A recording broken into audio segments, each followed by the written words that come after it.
어둠이 짙게 깔린 서울의 한옥마을, 골목 끝에서 들려오는 발소리가 고요를 깼다. 민서는 가방을 어깨에 메고 유키의 집 현관 앞에 서 있었다. 그녀의 심장은 두려움과 설렘으로 동시에 뛰었다. 여기서 정말 괜찮을까? 민서는 떨리는 목소리로 물었다. 유키는 문을 열며 장난스러운 미소를 지었다. 내 집이 너 집이야, 민서야. 들어와. 하지만 민서는 몰랐다. 이 집에 발을 들이는 순간 그녀의 삶이 예상치 못한 소용돌이에 휘말릴 것이라는 걸. 민서는 24세, 평범한 대학생이었다. 서울의 한 대학교에서 문해창작을 전공하며 꿈을 키워가던 그녀는 조용하고 섬세한 성격이었다. 반면 유키는 25세, 제1교포로 한국에 돌아와 사진작가로 활동 중이었다. 그녀는 자유로운 영혼과 날카로운 직관을 가진 사람이었다. 두 사람은 우연히 문학 동아리에서 만나 친구가 되었고 어느새 서로에게 없어서는 안 될 존재가 되어갔다. 하지만 그들의 감정은 우정이라는 단어로 설명하기엔 너무 깊고 복잡했다. 민서의 부모님은 지방에 사셨고 그녀는 서울에서 자취하며 생활비를 벌기 위해 아르바이트를 전전했다. 이번 학기 등록금을 내느라 집세를 감당할 수 없게 되자 유키가 자신의 집에서 함께 지내자고 제안했다. 우리 집 넓어. 아빠도 별말 안 할 거야. 유키는 웃으며 말했다. 민서는 망설였지만 유키의 진심 어린 눈빛에 결국 고개를 끄덕였다.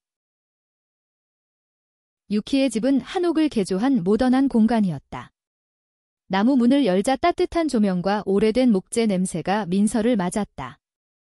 유키의 아버지, 최영훈은 50대 중반의 남성이었다. 그는 무역회사를 운영하는 성공한 사업가로 딱딱한 표정과 날카로운 눈빛을 지녔다. 민서가 인사를 건네자 그는 고개를 끄덕이며 짧게 말했다. 잘 지내. 그 말투엔 따뜻함이 없었다. 민서는 그저 예의 바른 인사일 뿐이라 생각했지만 유키는 아버지의 표정을 보고 살짝 인상을 찌푸렸다. 첫날 밤, 민서는 유키의 방에서 이불을 깔고 누웠다. 유키는 바닥에 앉아 사진을 정리하며 말했다. 너 여기 있으면 나 진짜 행복할 것 같아. 민서는 얼굴이 살짝 붉어졌다. 나도 너랑 있으면 마음이 편해. 그 순간 두 사람의 눈이 마주쳤다. 말하지 않아도 서로의 마음이 전해지는 듯 했다. 하지만 민서는 그 감정을 꾹 눌렀다. 한국에서, 특히 이런 보수적인 동네에서 그들의 감정은 쉽게 받아들여질 리 없었다. 다음 날 아침, 민서는 유키와 함께 동네 카페로 향했다. 좁은 골목길을 걷던 중 유키가 갑자기 민서의 손을 잡았다. 민서는 놀라 손을 빼려 했지만 유키의 손은 따뜻했고 단단했다. 괜찮아, 민서야. 그냥 나 너랑 이렇게 걷고 싶었어. 민서는 심장이 쿵쾅거렸다. 그녀는 유키의 손을 놓지 않았다. 하지만 그들의 작은 행복은 오래가지 않았다. 카페에서 돌아오는 길, 유키의 아버지가 집 앞에 서 있었다. 그의 눈빛은 차가웠다.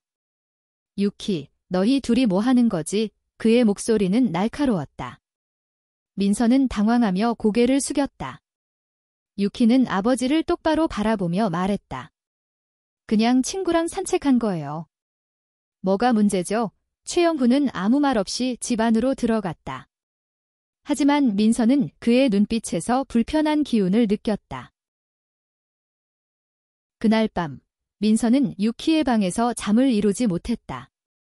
유키는 이미 잠들어 있었지만 민서는 최영훈의 말이 머릿속을 맴돌았다. 뭐 하는 거지? 그 말은 단순한 질문이 아니었다. 민서는 불안한 예감에 휩싸였다. 그녀는 몰랐다. 최영훈이 유키와 민서의 관계를 의심하고 그들의 삶을 뒤흔들 계획을 세우고 있다는 것을. 며칠 뒤, 유키는 민서에게 자신의 꿈을 털어놓았다. 나, 내년에 일본으로 돌아가서 사진 전시회를 열고 싶어. 민서, 너도 같이 가면 좋을 텐데. 민서는 웃으며 고개를 끄덕였지만 마음 한구석엔 두려움이 있었다. 유키와의 미래를 꿈꾸는 건 행복했지만 현실은 그들을 쉽게 놓아주지 않을 것 같았다. 같은 시각, 최영훈은 자신의 서재에서 전화를 걸고 있었다. 그래, 그 여자애 조사 좀 해줘. 민서라는 애 뭔가 이상해. 그의 목소리는 단호했다. 민서는 아직 몰랐다. 그녀가 유키의 집에 머무르는 동안 최영훈이 그녀의 모든 것을 파헤치려 한다는 사실을. 며칠이 지나자 민서의 불안은 점점 커졌다. 유키의 집은 따뜻했지만 최영훈의 존재는 집안을 무겁게 만들었다. 그는 민서를 볼 때마다 묘한 눈빛으로 쳐다봤다. 민서는 그저 예민한 것이라 생각하려 했지만 유키도 아버지의 행동이 이상하다는 걸 느끼고 있었다. 아빠가 요즘 왜 저래? 유키가 주방에서 커피를 내리며 중얼거렸다. 민서는 설거지를 하다 말고 고개를 들었다. 혹시 내가 여기 있는 게 부담스러운 걸까? 유키는 단호하게 고개를 저었다. 아니야. 아빠는 원래 좀 깐깐해. 신경 쓰지 마. 하지만 유키의 말투엔 확신이 부족했다. 그날 저녁, 최영훈은 유키를 서재로 불렀다. 민서는 거실에서 책을 읽으며 그들의 대화를 엿듣지 않으려 애썼다. 하지만 문틈으로 새어나오는 소리가 그녀의 귀에 들어왔다. 유키, 그 애랑 너무 가까이 지내지 마. 사람들 말 많아. 최영훈의 목소리는 단호했다. 유키는 반박했다. 아빠, 민서는 그냥 친구예요. 왜 자꾸 이상하게 생각해요? 민서는 심장이 쿵 내려앉았다. 그냥 친구라는 말이 그녀의 가슴을 아프게 찔렀다. 사실 민서와 유키의 관계는 친구 이상이었다. 두 사람은 서로에게 끌렸고 그 감정을 숨기기 위해 애쓰고 있었다. 민서는 한국 사회의 보수적인 시선 때문에 자신의 마음을 드러내지 못했다. 유키는 더 자유로운 사고를 가졌지만 그녀 역시 아버지의 압박을 느끼고 있었다. 며칠 뒤, 민서는 우연히 최영훈의 서재문이 열려 있는 것을 발견했다. 책상 위에는 민서의 이름이 적힌 서류가 놓여 있었다. 그녀는 호기심을 이기지 못하고 서류를 들여다봤다. 그 안에는 민서의 학적 기록, 아르바이트 이력, 심지어 그녀의 SNS까지 조사된 정보가 담겨 있었다. 민서는 숨이 막혔다. 왜 나를? 그녀는 떨리는 손으로 서류를 내려놓았다. 그 순간 최영훈이 서재로 들어왔다. 뭐 하는 거지? 그의 목소리는 얼음처럼 차가웠다. 민서는 당황하며 뒷걸음질 쳤다. 저 그냥 말을 잇지 못하는 민서를 보며 최영훈은 냉소적인 미소를 지었다. 너, 유키한테 좋지 않은 영향 끼치고 있어? 이 집에서 나가. 민서는 충격으로 말을 잃었다. 유키가 집에 돌아왔을 때 민서는 눈물을 참으며 그에게 말했다. 유키야, 나 여기 더 못 있을 것 같아. 유키는 당황하며 물었다. 갑자기 왜? 무슨 일 있었어? 민서는 최영훈의 서류를 본 사실을 털어놓았다. 유키의 얼굴이 굳어졌다. 아빠가 그랬다고? 내가 얘기할게. 유키는 아버지와 격한 대화를 나눴다. 아빠, 민서한테 왜 이래요? 민서가 뭘 잘못했어요? 최영훈은 차갑게 대답했다. 유키, 너도 알잖아. 사람들이 너희 둘을 이상하게 볼 거야. 너 미래 생각해라. 유키는 분노로 몸을 떨었다. 아빠가 내 미래를 망치고 있어요. 그날 밤, 유키는 민서를 자신의 방으로 데려갔다. 민서야, 나 아빠 말 안 들을 거야? 너 여기 있어?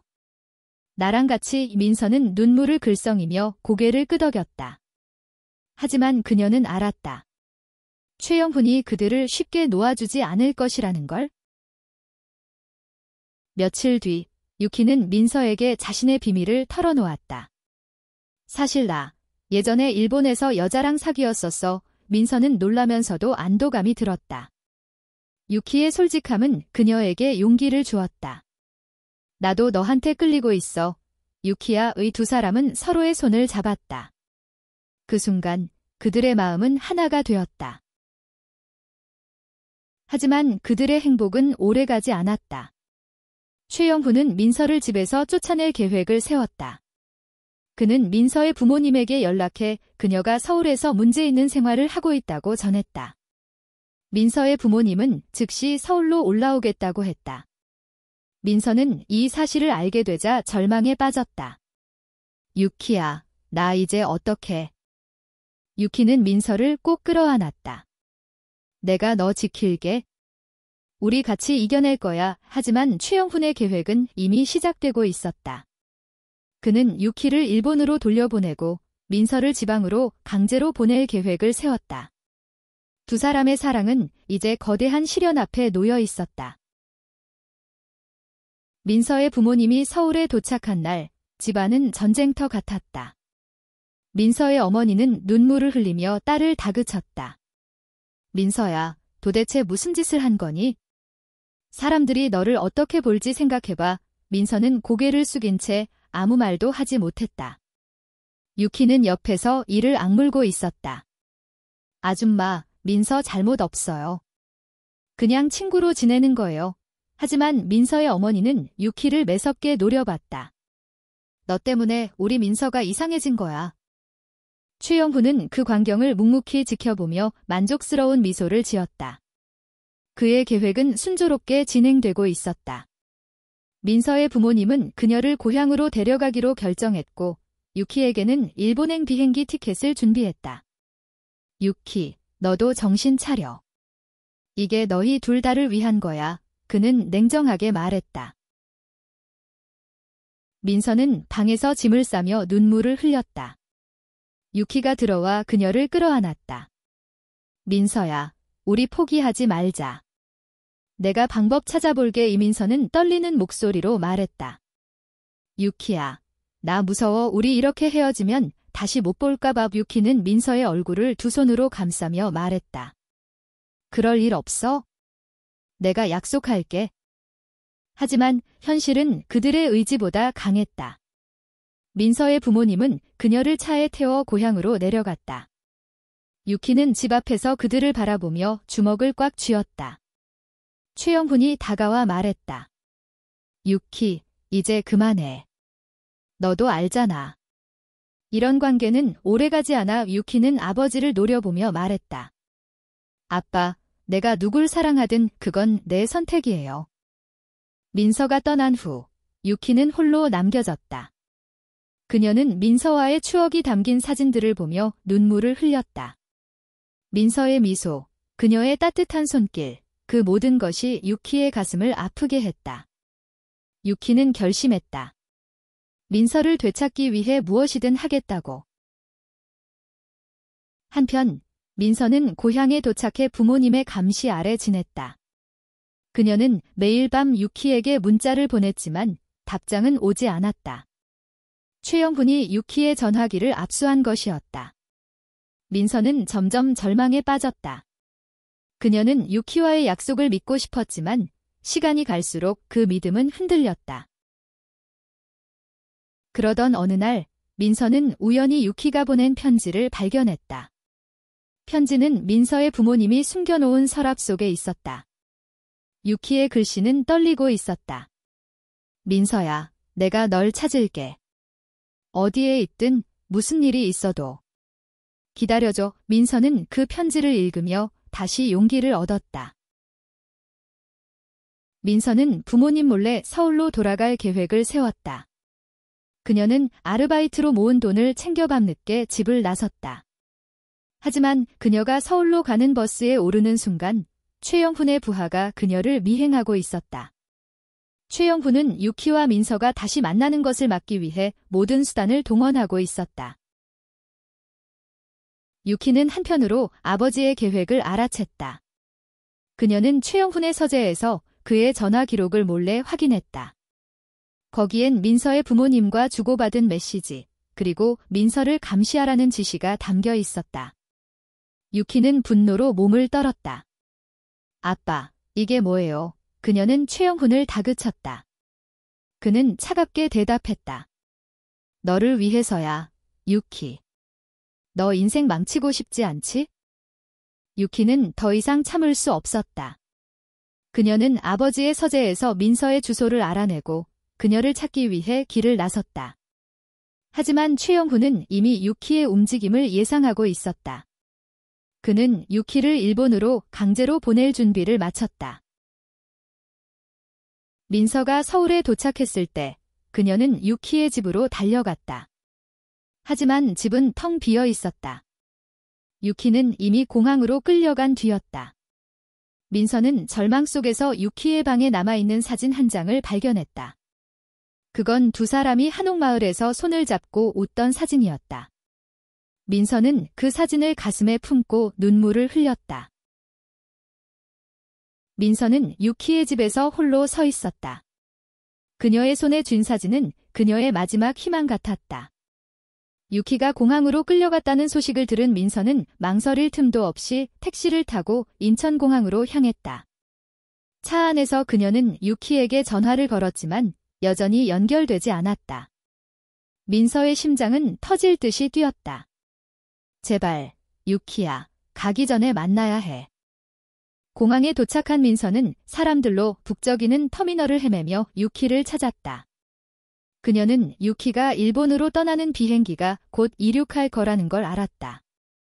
절박한 마음으로 게이트 근처를 뛰어다니던 민서는 멀리서 익숙한 가죽 재킷을 발견했다. 유키였다. 하지만 그녀는 최영훈의 직원들에게 둘러싸여 있었다. 유키, 민서가 소리쳤다. 유키는 고개를 돌렸고 민서를 보자마자 눈물이 차올랐다. 민서야, 유키는 직원들을 뿌리치고 민서에게 달려왔다. 두 사람은 서로를 끌어안았다. 어떻게 여길 유키가 말을 잇지 못하자 민서가 말했다. 너 편지 봤어. 절대 포기 안 할 거야. 하지만 그들의 재회는 오래가지 않았다. 최영훈의 직원들이 다가와 유키를 끌고 갔다. 이제 그만해, 한 직원이 소리쳤다. 민서는 유키의 손을 놓지 않으려 했지만 결국 놓치고 말았다. 유키는 끌려가면서 외쳤다. 민서야, 기다려. 내가 돌아올게. 민서는 공항 바닥에 주저앉아 눈물을 흘렸다. 그녀는 유키가 떠나는 비행기를 바라보며 망연자실했다. 하지만 그 순간 그녀는 결심했다. 유키를 찾기 위해 일본으로 가겠다고. 민서는 다시 서울로 돌아와 돈을 모으기 시작했다.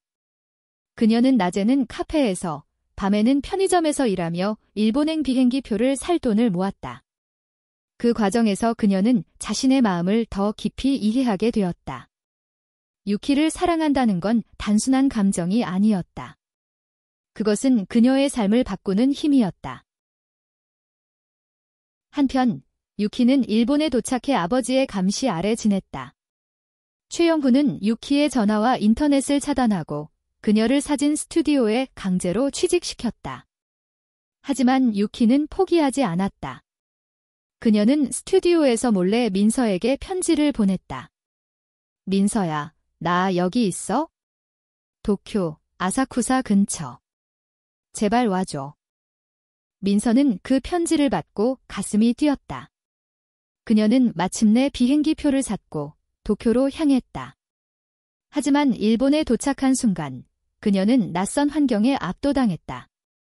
일본어를 할 줄 모르는 민서는 유키가 말한 아사쿠사를 찾아 헤맸다. 그녀는 길거리에서 유키의 사진 전시회 포스터를 발견했다. 포스터에는 유키의 이름과 그녀의 사진이 담겨 있었다. 민서는 그 사진을 보며 눈물을 흘렸다. 유키는 여전히 그녀를 기다리고 있었다. 민서는 전시회 장소로 달려갔다. 그곳에서 유키를 발견했다. 유키는 관객들 사이에서 자신의 사진을 설명하고 있었다. 그녀의 눈빛은 여전히 단단했지만 어딘가 외로움이 묻어 있었다. 민서가 조용히 다가가자 유키는 그녀를 보고 숨을 멈췄다. 민서. 두 사람은 서로를 끌어안았다. 관객들이 웅성거렸지만 그들은 신경 쓰지 않았다. 어떻게 여길 유키가 떨리는 목소리로 물었다. 민서는 미소 지으며 말했다. 너 약속 지켰잖아. 나도 지킬 거야. 하지만 그들의 재회는 또다시 위협받았다. 최영훈이 유키의 전시회에 나타난 것이었다. 그는 민서를 보자마자 분노로 얼굴이 일그러졌다. 너 아직도 포기 안 했어. 그는 민서를 노려보며 말했다. 유키는 민서 앞을 막아서며 말했다. 아빠, 이제 그만해요. 내가 민서를 사랑해요. 최영훈은 충격으로 말을 잃었다. 그는 유키를 끌고 가려 했지만 유키는 단호하게 말했다. 아빠, 저 이제 어른이에요. 제 삶은 제가 선택해요. 민서는 유키의 손을 잡으며 말했다. 저도 유키랑 같이 갈 거예요. 어디든. 최영훈은 유키와 민서를 노려보며 한참 동안 말이 없었다. 전시회장은 침묵으로 가득 찼다. 관객들은 어색한 분위기를 느끼고 하나둘 자리를 떠났다. 민서는 유키의 손을 놓지 않았다. 그녀는 두려웠지만 유키의 단단한 손길이 그녀에게 용기를 주었다. 유키, 너 이게 무슨 짓이야? 최영훈이 마침내 입을 열었다. 그의 목소리는 떨리고 있었다. 너 때문에 우리 집안 망신당해. 유키는 고개를 저었다. 아빠, 망신당하는 건 저희가 아니에요. 저를 사랑으로 받아들이지 않는 사람들이 문제예요. 민서는 유키의 말에 가슴이 뜨거워졌다. 그녀는 항상 자신의 감정을 숨겨야 한다고 생각했지만 유키는 당당했다. 그 당당함이 민서에게도 전염되었다. 최 사장님, 민서가 조용히 말했다. 저도 유키를 사랑해요. 그건 잘못이 아니에요. 최영훈은 분노로 얼굴이 붉어졌다. 그는 유키를 끌고 가려 했지만 유키는 단호하게 그의 손을 뿌리쳤다. 아빠, 저 이제 아빠 말 안 들을 거예요. 민서랑 같이 있을 거예요. 최영훈은 이를 악물고 민서를 노려봤다.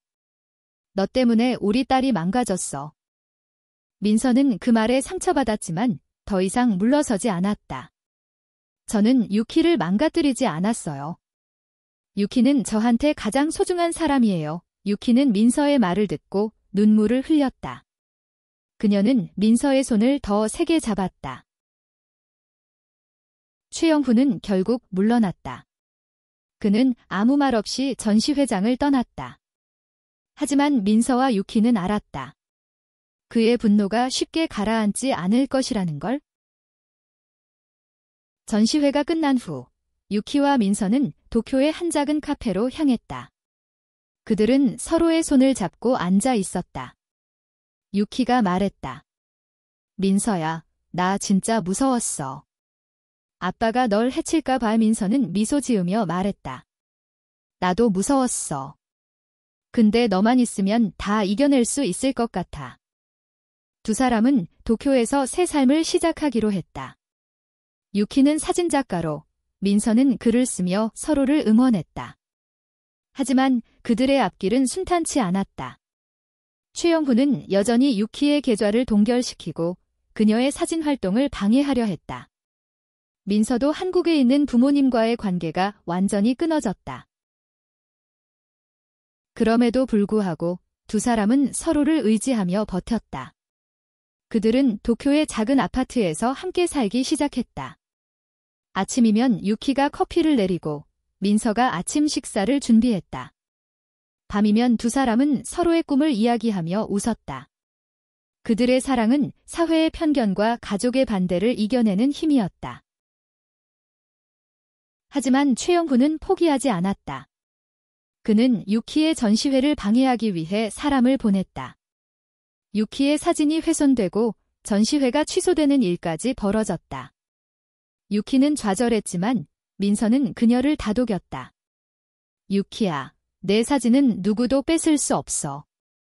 내가 다시 일어설 거야. 유키는 민서의 말에 힘을 얻어 새로운 전시회를 준비했다. 이번엔 민서가 그녀의 사진에 어울리는 글을 썼다. 두 사람의 협업은 사람들의 마음을 움직였다. 전시회는 성공적으로 끝났고 유키의 사진은 일본뿐만 아니라 한국에서도 주목받았다. 민서와 유키는 점점 더 많은 사람들에게 그들의 이야기를 알렸다. 그들은 자신들의 사랑이 잘못이 아니라는 걸 보여주고 싶었다. 유키는 인터뷰에서 말했다. 사랑은 자유예요. 누구도 우리를 가둘 수 없어요. 민서는 유키의 곁에서 미소 지었다. 하지만 최영훈의 그림자는 여전히 그들을 따라다녔다. 그는 유키를 한국으로 돌려보내기 위해 마지막 계획을 세웠다. 그는 유키의 어머니, 이미 세상을 떠난 사람의 이름을 이용해 유키를 속이려 했다. 그는 유키에게 어머니가 남긴 유산이 한국에 있으며 그것을 받으려면 돌아와야 한다고 거짓 편지를 보냈다. 유키는 그 편지를 받고 흔들렸다. 민서야, 나 한국에 가야 할 것 같아. 민서는 불안했지만 유키를 믿었다. 같이 가자, 유키야. 우리 같이 해결할 거야. 유키와 민서는 한국으로 돌아왔다. 인천공항에 내린 순간 두 사람은 서로의 손을 꼭 잡았다. 유키는 어머니의 유산을 찾는다는 명목으로 최영훈을 만나러 갔다. 민서는 유키 곁에 머물며 그녀를 지켰다. 최영훈은 유키를 자신의 사무실로 불렀다. 그는 차가운 미소를 지으며 말했다. 유키, 드디어 정신 차린 거냐?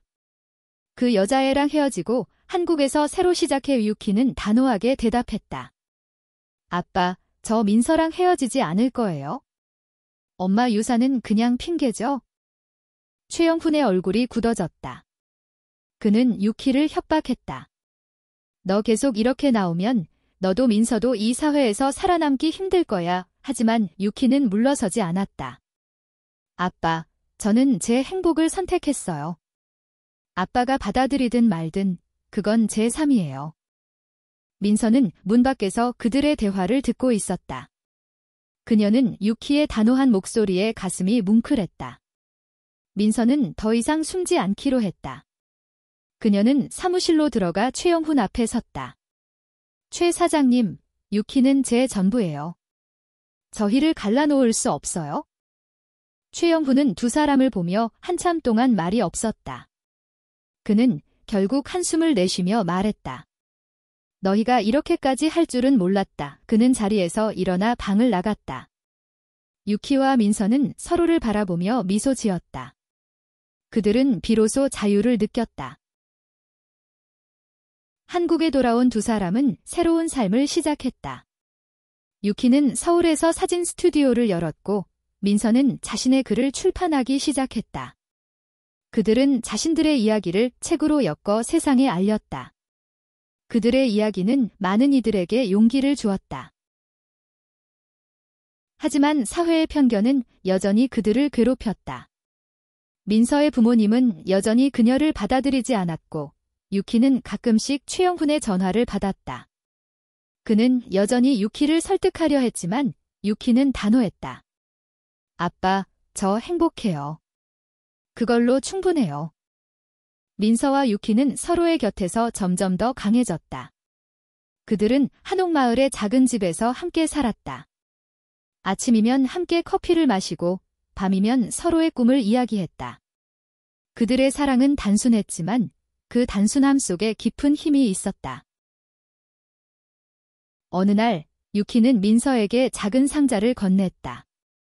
안에는 반지가 들어 있었다. 민서야, 우리 평생 같이 살자. 민서는 눈물을 흘리며 고개를 끄덕였다. 응, 유키야. 평생. 두 사람은 한옥마을의 골목길을 손잡고 걸었다. 달빛이 그들의 얼굴을 비췄다. 그들은 더 이상 숨기지 않았다.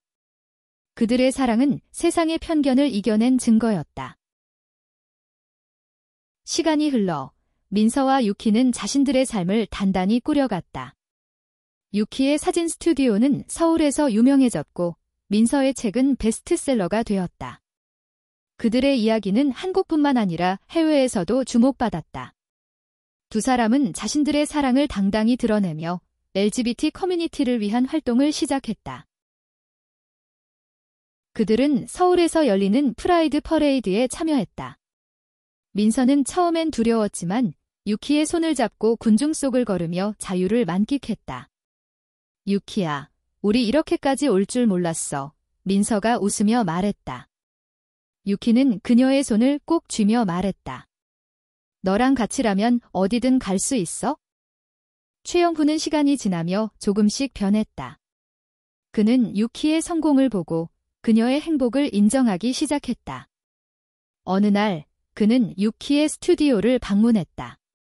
유키, 내가 잘못했어. 그는 조용히 말했다. 유키는 아버지를 끌어안으며 말했다. 아빠, 이제라도 이해해줘서 고마워요.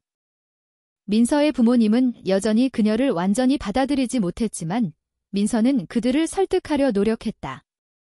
그녀는 매년 고향에 내려가 부모님과 대화를 나눴다. 엄마, 아빠, 저 행복해요. 그걸 알아주세요. 그녀의 진심은 서서히 그들의 마음을 움직였다. 민서와 유키는 한옥마을에서 작은 결혼식을 올렸다. 법적으로 인정받지는 못했지만 그들의 친구들과 지지자들이 모여 그들의 사랑을 축하했다. 민서는 유키의 손을 잡고 말했다. 너랑 이렇게 서 있는 게 꿈만 같아. 유키는 미소 지으며 답했다. 이제 이게 우리의 현실이야, 민서야. 그들의 삶은 완벽하지 않았다. 여전히 편견과 차별은 존재했다. 하지만 민서와 유키는 서로를 믿었고 그 믿음은 그들을 지탱하는 힘이었다.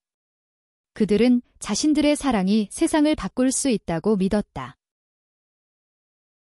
어느 가을밤, 두 사람은 한옥마을의 골목길을 걸었다. 달빛 아래 그들은 서로의 손을 잡고 미래를 꿈꿨다. 유키가 말했다. 민서야, 우리 같이 세계 곳곳을 여행하며 사진 찍고 글 쓰자. 민서는 웃으며 고개를 끄덕였다. 좋아, 유키야. 어디든 너랑 같이라면? 그들의 이야기는 끝나지 않았다. 민서와 유키는 자신들의 사랑을 세상에 알리며 더 많은 이들에게 용기를 주었다. 그들의 삶은 사랑과 용기의 증거였고 그들은 서로의 곁에서 영원히 빛났다.